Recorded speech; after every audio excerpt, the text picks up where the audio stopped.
A 43-year-old software engineer from Bengaluru, Ravi Kumar Bailey, who lost घंटे का digital arrest साथ एक दिनों पहले आगरा में एक महिला की 2024 के इस स्कैम ने लोगों को अपने ही घर में कैद रहने के लिए मजबूर किया।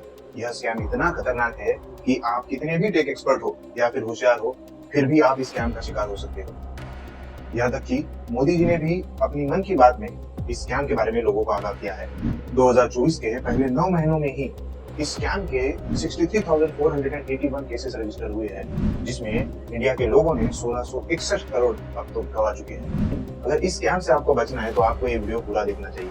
इस वीडियो में हम जानेंगे कि आखिर यह स्कैम है क्या, ये कैसे होता है और इससे कैसे बचा जा सकता है। उससे पहले अगर आप चैनल पर नए हैं तो चैनल को सब्सक्राइब करना बिल्कुल मत भूलिएगा, ताकि ऐसे ही हमारे एजुकेशनल वीडियो आप तक पहुंचते रहे।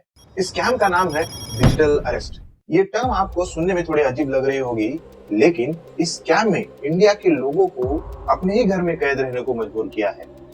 मुंबई की रहने वाली एक 77 साल की महिला को एक व्हाट्सएप कॉल आता है, जिस पर फ्रॉस्टर उनसे आईपीएस बनकर बात करता है और कहता है कि उन्होंने जो पार्सल ताइवान भेजा है वह रोक दिया गया है, क्योंकि उसमें इलीगल पासपोर्ट, बैंक का कार्ड और एमडीएमए ड्रग्स पाया गया है और उनके आधार कार्ड का इस्तेमाल मनी लॉन्ड्रिंग के लिए किया जाने की भी बात करता है। अब महिला इससे साफ इनकार कर देती है, क्योंकि उन्होंने कोई पार्सल भेजा ही नहीं। अब फ्रॉस्टर अपनी बात को ऑथेंटिक साबित करने के लिए उस महिला के मोबाइल फोन पर मुंबई के क्राइम ब्रांच की स्टैंप लगा हुआ एक डॉक्यूमेंट भेजता है, जो बिल्कुल असली डॉक्यूमेंट से मेल खाता है। और जैसे ही वो लेडी कन्विंस होती है, उसके बाद महिला को एक ऑनलाइन कम्युनिकेशन प्रोग्राम स्काइप को डाउनलोड करने के लिए कहा जाता है और उन्हें डिजिटल अरेस्ट में रखा जाता है। इस दौरान उस लेडी को अपने डिवाइस से दूर जाने या फिर किसी से चर्चा करने के लिए रिस्ट्रिक्ट किया जाता है। इसी कन्वर्सेशन के बीच महिला को अपने इनोसेंस को प्रूव करने के लिए उनके बैंक डिटेल्स मांगे जाते हैं और स्कैमर्स द्वारा दिए गए अकाउंट नंबर पर कुछ पैसे ट्रांसफर करने के लिए कहा जाता है, जो उनको इन्वेस्टिगेशन के बाद वापस मिलने की भी बात की जाती है।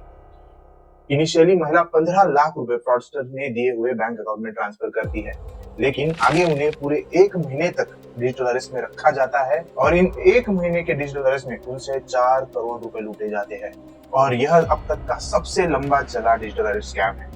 लेकिन कुछ केसेस में स्कैमर्स ने इससे भी एडवांस टेक्नोलॉजी का इस्तेमाल किया है। जैसे textile giant company Vardhman group के चेयरमैन और मैनेजिंग डायरेक्टर एसपी ओसवाल को फ्रॉस्टर सीबीआई अधिकारी बनकर कॉल करते हैं और उन्हें मनी लॉन्ड्रिंग केस में आरोपी बताकर डिजिटल अरेस्ट में रखा जाता है। लेकिन यहाँ फ्रॉस्टर मिस्टर ओसवाल को सिर्फ डिजिटली अरेस्ट नहीं कर रहे, बल्कि फ्रॉस्टर एक वर्चुअल कोर्ट में उनके केस की सुप्रीम कोर्ट के chief justice of India D Y Chandrachud के सामने केस की सुनवाई तक करते हैं। मतलब असली डीवाई चंद्रचूड़ नहीं तो डीपीआई का इस्तेमाल करके उनका फेस लगाकर इस केस की सुनवाई होती है और उनको बकायदा सुप्रीम कोर्ट के सारे डॉक्यूमेंट भेजे जाते हैं, जो बिल्कुल असली डॉक्यूमेंट से मेल खाते हैं। जैसे कि उन पर लगा बारकोड, सिग्नेचर, एनवलप, स्टैम्प, सब कुछ बिल्कुल असली की तरह, जिसके चलते मिस्टर ओसवाल ने 2 अलग-अलग अकाउंट में 7 करोड़ रुपए ट्रांसफर कर दिए। तो आप जरा सोचिए कि अगर डॉक्यूमेंट इतने असली होंगे और चीफ जस्टिस के सामने केस चल रहा हो, तो आप कितने भी होशियार हो, स्कैम का शिकार कोई भी हो सकता है। लेकिन कुछ केसेस में इससे भी ज्यादा खतरनाक चीजें हुई है, जैसे कि अहमदाबाद की रहने वाली एक 27 साल की छात्रा को डिजिटल अरेस्ट के चलते उनके बर्थ मार्क को आइडेंटिफाई करने के नाम पर फ्रॉस्टर उनको कैमरे पर ही अनड्रेस होने के लिए मजबूर करते हैं। यानी सोचिए कि फ्रॉस्टर की हिम्मत कितनी बढ़ चुकी है। पहले आइए समझते हैं कि यह डिजिटल अरेस्ट स्कैम आखिर क्या है। फ्रॉस्टर आपको पुलिस या किसी भी लॉ एनफोर्समेंट एजेंसी का अधिकारी बनकर व्हाट्सएप या ऑनलाइन कॉल करता है और आपकी इलीगल एक्टिविटी में शामिल होने की बात करते हैं। वैसे इस स्कैम में इन 2 रीजंस को कॉमनली फ्रॉस्टर द्वारा इस्तेमाल किया गया है। पहला, आपके नाम का कोई पार्सल मिला है जिसमें कुछ इलीगल चीजें पाई गई है, जैसे कि ड्रग्स, बैंक कार्ड्स या फिर कुछ पासपोर्ट। और दूसरा, आपके रजिस्टर्ड मोबाइल नंबर या फिर आधार कार्ड से कोई इलीगल काम हुआ है, जिसकी वजह से आप पर केस या फिर आपको अरेस्ट करने का डर दिखाया जाता है और आपको उससे संबंधित दस्तावेज तक भेजे जा सकते हैं, जो हो सकता है असली डॉक्यूमेंट से मेल खाते थे। जैसे ही आप कन्विंस होते हैं तो आपको डिजिटल अरेस्ट में रखा जाता है। आप सोचेंगे कि डिजिटल अरेस्ट आखिर है क्या?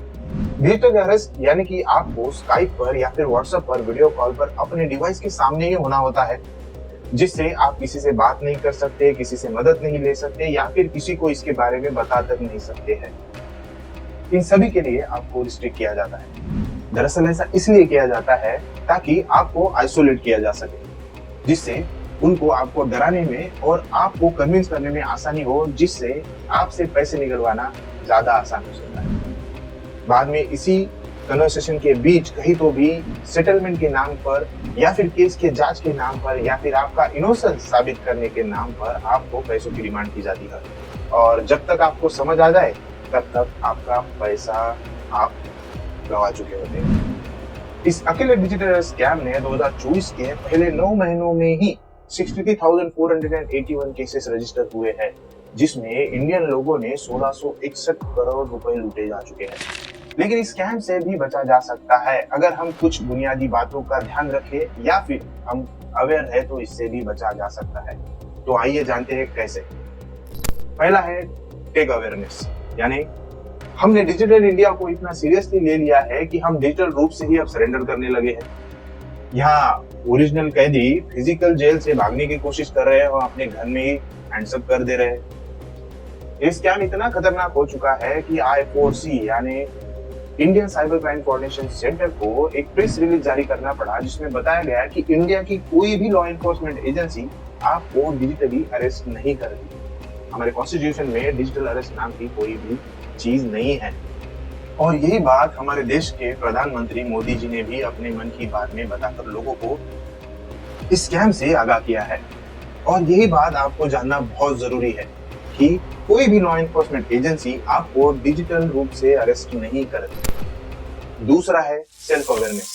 अगर आपको ऐसा कोई कॉल आता है तो उसे कहिए कि जो भी दस्तावेज है वो आपको घर आकर दे। डिजिटल इंडिया का मतलब ये नहीं कि सब कुछ ही ऑनलाइन किया जाए, लेकिन याद रखिए स्कैमर्स पुलिस बनकर आपके घर आकर दस्तावेज भी दे सकती है। सिर्फ उन पर भरोसा नहीं करना है, डॉक्यूमेंट को लेना है और आपको नजदीकी पुलिस स्टेशन जाकर उन डॉक्यूमेंट्स की ऑथेंटिसिटी को चेक करना है। और अगर आप ऐसे किसी भी इलीगल एक्टिविटी में शामिल नहीं तो आपको डरने की कोई जरूरत नहीं है। हमारे अंदर पुलिस और प्रशासन की कार्रवाई का डर और हमारी इज्जत का डर इतना ज्यादा है कि हम सेटलमेंट करने लग जाते हैं। आपको इस बात की पुष्टि जरूर करनी है, नहीं तो यह लोग आपका पैसा आपकी पूरी जिंदगी की कमाई तक खा सकते हैं। लेकिन हाँ, अगर आप सच में ऐसी कोई इलीगल काम करते हैं तो शायद गड़बड़ हो सकती है। तीसरा और सबसे इंपॉर्टेंट बात है कि don't share your bank details. आपको अपने बैंक डिटेल्स किसी भी अनजान व्यक्ति के साथ किसी भी तरह से, वह शायद फोन कॉल हो, मैसेज हो, व्हाट्सएप कॉल हो या फिर वीडियो कॉल हो, किसी के भी साथ शेयर नहीं करने हैं। क्योंकि कोई भी एजेंसी, चाहे वो पुलिस हो, बैंक का अधिकारी हो, सरकार के अधिकारी हो या फिर आपके मोबाइल कस्टमर सर्विस हो, कोई भी आपसे आपके बैंक डिटेल्स फोन पर नहीं मांगता है, कोई भी आपसे किसी भी तरह का OTP नहीं मांगता है। तो आपको ध्यान रखना है, आपको अपने बैंक के डिटेल्स किसी भी तरह से किसी भी अनजान व्यक्ति के साथ शेयर नहीं करना है। अपना OTP, अपना पासवर्ड, अपने बैंक अकाउंट नंबर कुछ भी शेयर नहीं करना है। लेकिन फिर भी आप इस स्कैम का शिकार होते हैं तो सबसे पहले आपको इसके बारे में पुलिस को या फिर आप इस वेबसाइट पर जाकर या फिर इस नंबर पर कॉल कर अपनी शिकायत दर्ज कर सकते हैं, जो कि एक official cyber crime reporting portal है, या फिर पुलिस स्टेशन जाकर भी इस केस को रजिस्टर कर सकते हैं। सबसे पहले आपको रिपोर्टिंग करना है, क्योंकि अगर आपने डर की वजह से या किसी भी वजह से अपने रिपोर्टिंग नहीं किया तो आपका डर ही इन क्रिमिनल्स की ताकत बनता है। इसलिए रिपोर्टिंग करना बहुत जरूरी है।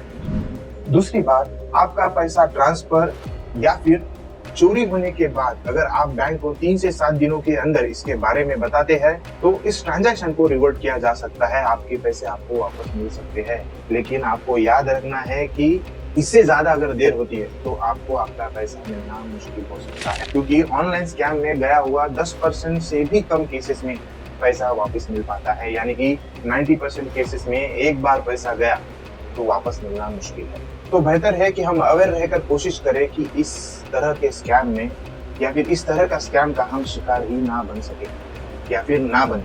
आपकी जागरूकता ही आपको ऐसी स्कैम से बचा सकती है। हमारे यहाँ एक कहावत है कि prevention is better than cure, यानी हमें अवेयर रहना होगा। होप करते हैं कि आपको इस वीडियो से मदद मिली होगी। इस वीडियो को अपने दोस्तों और फैमिली मेंबर्स के साथ जरूर शेयर करिए जो इस स्कैम का शिकार बने ज्यादातर लोग ऐसे हैं जो बूढ़े हैं या टेक्नोलॉजी को नहीं समझते हैं, तो उनके साथ भी इस वीडियो को शेयर करिए ताकि वो इस सब से बच सके। फिर से एक बात कहता हूँ कि हमारे देश की कोई भी law enforcement agency, police, CBI या कोई भी आपको डिजिटल रूप से अरेस्ट नहीं करती। अगर कोई आपसे यह कहता है तो समझ जाइए ये एक स्कैम है। अगर आपके साथ या आपके आजू बाजू किसी के साथ भी ऐसा स्कैम हुआ है या फिर आपने नोटिस किया है तो मुझे कमेंट बॉक्स में आप बता सकते हैं। अगर आपको यह इंफॉर्मेशन अच्छी लगी हो तो चैनल को सब्सक्राइब करना बिल्कुल मत भूलिएगा और वीडियो को लाइक करना भी मत भूलना। हमारा 1000 सब्सक्राइबर का माइलस्टोन हमें पूरा करना है, तो आपका एक सब्सक्राइब हमें हमारे माइलस्टोन तक पहुंचने की मदद कर सकता है। तो मिलते हैं ऐसे इंफॉर्मेटिव वीडियो में, तब तक के लिए सतर्क रहे, सुरक्षित रहे।